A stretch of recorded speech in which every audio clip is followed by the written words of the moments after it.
are dear student of class 10. Today I will teach you in physics the next chapter, light.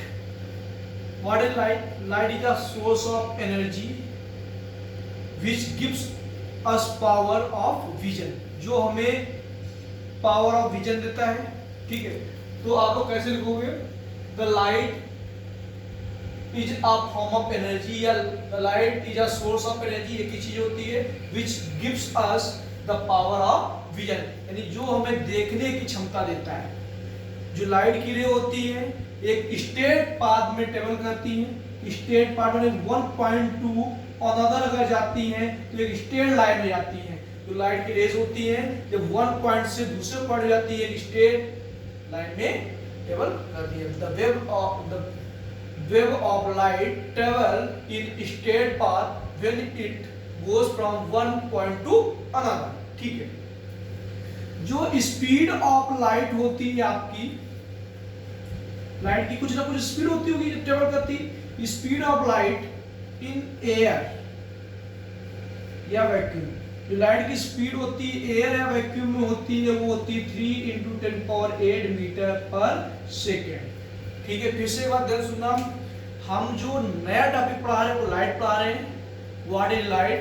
Light is a source of energy which gives us the power of vision, जो हमें देखने की क्षमता प्रदान करता है. ठीक है, इस चैप्टर में जो हम स्टडी करेंगे अबाउट रिफ्लेक्शन एंड रिफ्रैक्शन. ठीक है, तो हम इस चैप्टर में रिफ्लेक्शन और रिफ्रैक्शन के बारे में पढ़ेंगे. Reflection and refraction. ठीक है, तो मैंने क्या बताया? Light is a source of energy which gives us the power of vision. Speed of light जो एयर या वैक्यूम में होती है वो 3 × 10⁸ मीटर पर सेकंड होती है. और इसकी जो वेवलेंथ की रेंज होती है, वेवलेंथ जानते हो जैसे हम लोग ट्रेवल करते हैं मेरी डिस्टेंस होती है, और लाइट जो पाथ ट्रेवल करेगी उसको हम लोग बोलते हैं वेवलेंथ. क्या बोलते हैं? वेवलेंथ. जो लाइट की वेवलेंथ होती है वो होती है 3900 angstrom to 7800 angstrom. 1 angstrom equal to होता है आपका 10⁻10 मीटर. ठीक है, लाइट में रिफ्लेक्शन होता है, मैंने अभी बताया. जरा आगे बात करते हैं हम लोग रिफ्लेक्शन ऑफ लाइट की बात करेंगे. हम बात करेंगे रिफ्लेक्शन ऑफ लाइट. जो रिफ्लेक्शन होता है क्या होता है? हमने मान लिया कोई एक ये सरफेस है, प्लेन सरफेस है. ठीक है, जब लाइट की रे किसी प्लेन सरफेस पे फॉल करती है, ठीक है, जब कोई भी लाइट की रे प्लेन सरफेस फॉल करती है देन आफ्टर वो वहां से बाउंस होकर उसी मीडियम में बैक आ जाती है. व्हेन अ लाइट रे falls on a plane surface after bouncing the surface it came back in same medium. Suppose लीजिए एयर में थी और एयर से लाइट गिरे गई, इस सरफेस पे फॉल की, इस पॉइंट पे इंसिडेंट हुई, और इंसिडेंट होने के बाद ये बाउंस होकर उसी मीडियम में वापस आ गई. जो ये यहाँ पे ये जो फिनोमेना हुआ, इस फिनोमेना को ही बोलते हैं लोग रिफ्लेक्शन ऑफ लाइट. क्या मैंने बोला? व्हेन अ लाइट रे falls on a plane surface after bouncing the surface it came back in same medium. यानी जिस मीडियम से गई थी उसी मीडियम में क्या आ गई? वापस आ गई. इसको बोलते हैं हम लोग रिफ्लेक्शन ऑफ लाइट. जो लाइट की ये प्रॉपर्टी होती है किसी भी प्लेन सरफेस पे फॉल होने के बाद वो वहां से बाउंस होके उसी मीडियम में केम बैक हो रही, वापस आ रही है, उसको बोलते हैं रिफ्लेक्शन ऑफ लाइट. आप प्लेन मिरर लीजिए, प्लेन मिरर में लाइट अगर आ रही है आपको, सनलाइट, जो बच्चे प्लेन मिरर में लाइट को रिफ्लेक्ट करते हैं, हमारे आंख पे फोकस करते हैं लाइट को, उसको रिफ्लेक्शन ऑफ लाइट बोलते हैं. ठीक है, रिफ्लेक्शन जो होता है आपका 2 टाइप का होता है, regular and irregular reflection. Regular reflection किस पे होता है? आपका प्लेन सरफेस पे इस प्रकार का, और इरेगुलर ये आपका रेगुलर रिफ्लेक्शन होगा. क्या होगा? Regular reflection. इसको हम लोग बोलेंगे regular reflection. Regular reflection. Irregular क्या होता है? खुरदरा सरफेस होगा, बहुत ही रफ सरफेस होगा, यानी किस प्रकार का सरफेस होगा? इस प्रकार का. और लाइट की रे हो सकता है ऐसे है और ऐसे चली है, हो सकता है ऐसे है और ऐसे वापस हो जाए. बट यहाँ पे जब हम रेगुलर रिफ्लेक्शन की बात करेंगे तो लाइट के जितने यहाँ पे एक नॉर्मल ड्रा करेंगे, जितने एंगल से फॉल करेगी और उतने ही एंगल से वापस जाएगी. यानी एंगल आई और एंगल आर क्या होगा? इक्वल होगा. यानी जितने एंगल से लाइट की रे इंसिडेंट करेगी इस नॉर्मल के साथ एंगल बनाएगी, उतना ही नॉर्मल सा एंगल बनाते हुए वापस जाएगी, इसको बोलते हैं लोग रेगुलर रिफ्लेक्शन। और इरेगुलर रिफ्लेक्शन में angle I does not equal होता है, हो भी सकता है कहीं कहीं प्लेन पड़ेगा तो वहां पे इक्वल हो जाएगा, तो इसको बोलते हैं इरेगुलर रिफ्लेक्शन। क्या बोलते हैं? Irregular reflection. आपको कितने टाइप का होता है? 2 टाइप का होता है, एक होता है रेगुलर रिफ्लेक्शन, एक होता है इरेगुलर रिफ्लेक्शन। रेगुलर रिफ्लेक्शन में क्या होता है, जब कोई भी लाइट की रे एक प्लेन सरफेस पे फॉल करता है तो वो एक वहां पे एक नॉर्मल ड्रा करते हैं, उस नॉर्मल के साथ जो इंसिडेंट लाइट की रे है जो एंगल बनाएगी वो इक्वल होगा जिस एंगल से वो लाइट की रे इंसिडेंट करेगी उतने एंगल से वो वापस जाएगी, इसको बोलते हैं रेगुलर, यानी प्लेन सरफेस पे आपका रेगुलर रिफ्लेक्शन होता है। और ये वॉल हो गई, ये वॉल आपकी चिकनी है, ये प्लेन सरफेस है, इस पे रेगुलर रिफ्लेक्शन होगा। खुदरा जैसे आपका टूटी फूटी रोड, वहां पे क्या होगा? Irregular reflection. रिफ्लेक्शन आपका 2 टाइप का होता है, मैंने आपको बता दिया, रेगुलर एंड इरेगुलर। आगे बात करते हैं लोग, हम नेक्स्ट बात करेंगे, वो बात करेंगे लॉ ऑफ रिफ्लेक्शन। तो रिफ्लेक्शन के कितने लॉ होते हैं? आपके 2 लॉ होते हैं। कितने होते हैं? 2 लॉस। 2 लॉ कौन कौन से होते हैं? ध्यान सुनिएगा। सबसे पहले हम डायग्राम को कंप्लीट करेंगे। ये मान लिया कोई प्लेन सरफेस है, यहाँ पे एक ये लाइट की रे इंसिडेंट हुई, इसको बोलेंगे हम लोग इंसिडेंट रे।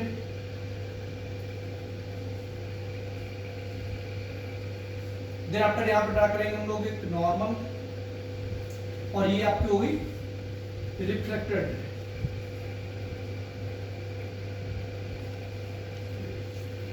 ये आपका हो गया नॉर्मल। नॉर्मल मतलब तो परपेंडिकुलर। ये एंगल ऑफ इंसिडेंस हो गया आई, ये एंगल ऑफ रिफ्लेक्शन हो गया। एंगल आई हो गया एंगल ऑफ इंसिडेंस,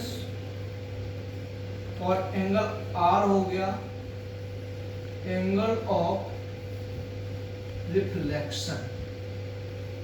ठीक है, ये आपका जो होता है ये पॉइंट, इसको बोलते हैं हम लोग point of incidence. Point of incidence. ठीक है, बहुत ध्यान सुनिएगा।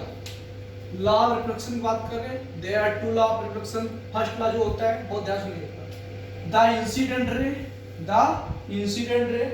And the reflected ray and the normal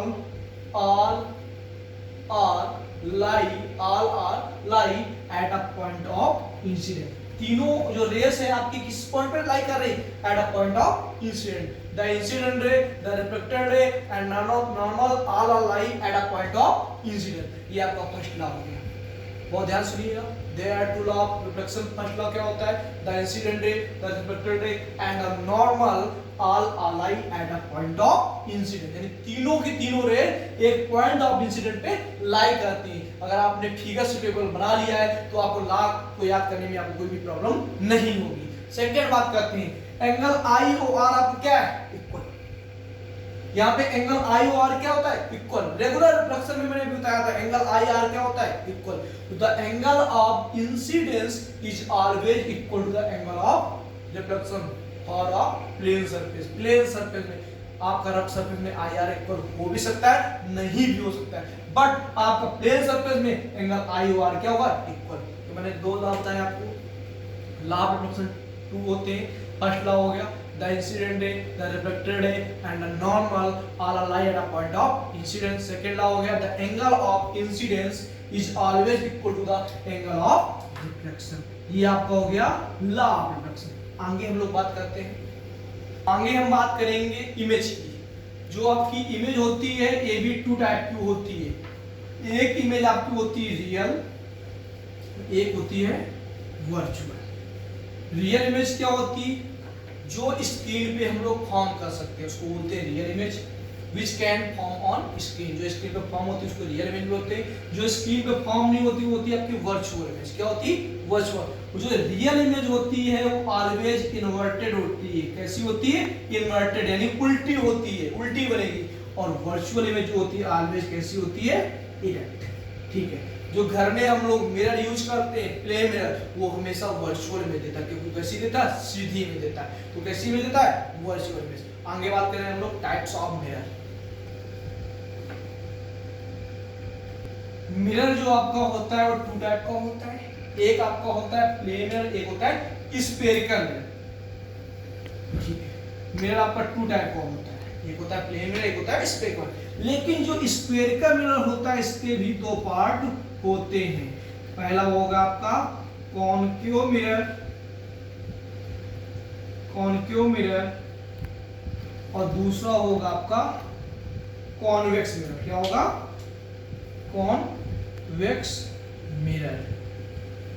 ठीक है, जो मिरर होता है टू टाइप का होता है, प्लेन मिरर और स्फेरिकल मिरर। स्फेरिकल मिरर के दो पार्ट होते हैं, एक होता है कॉनकेव मिरर, एक होता है कॉन्वेक्स मिरर। तो सबसे पहले हम बात करेंगे प्लेन मिरर की। आज हम ओनली प्लेन मिरर की प्रॉपर्टी बताएंगे और कल इसके रे डायग्राम भी हम नेक्स्ट वीडियो में बताएंगे। जरा ध्यान से देखिएगा, इधर प्लेन मिरर की प्रॉपर्टी बताते हैं।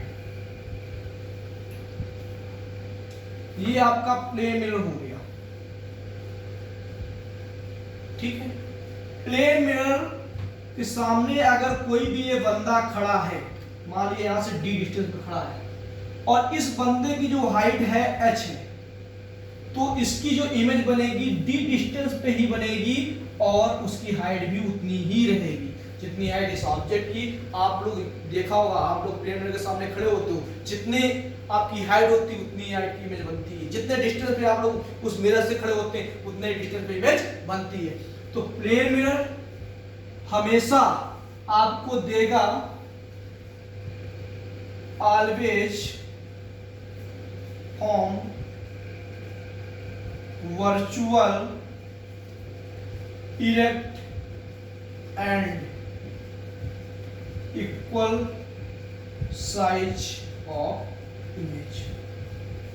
यानी प्लेन मिरर की प्रॉपर्टी होती है वो आपको हमेशा वर्चुअल इमेज देगा, इरेक्ट देगा एंड ऑब्जेक्ट जितना ऑब्जेक्ट की हाइट होगी उतने हाइट की इमेज बनेगी। ठीक है, तो ये प्लेन मिरर की प्रॉपर्टी हो गई। मैंने क्या बताया? प्लेन मिरर ऑलवेज फॉर्म करता है वर्चुअल इमेज, वर्चुअल है तो इरेक्ट होगी और जितना बड़ा ऑब्जेक्ट होता है उतनी ही बड़ी इमेज बनती है। यानी कि जितना डिस्टेंस पे ऑब्जेक्ट होगा उतनी डिस्टेंस पे इमेज बनेगी, जितने हाइट का ऑब्जेक्ट होगा उतनी हाइट की इमेज होगी। आज आपको हम मिरर के बारे में बताया प्लेन मिरर, कल इसका रे डायग्राम बताऊंगा, देन आफ्टर आपको स्प्रे का मिरर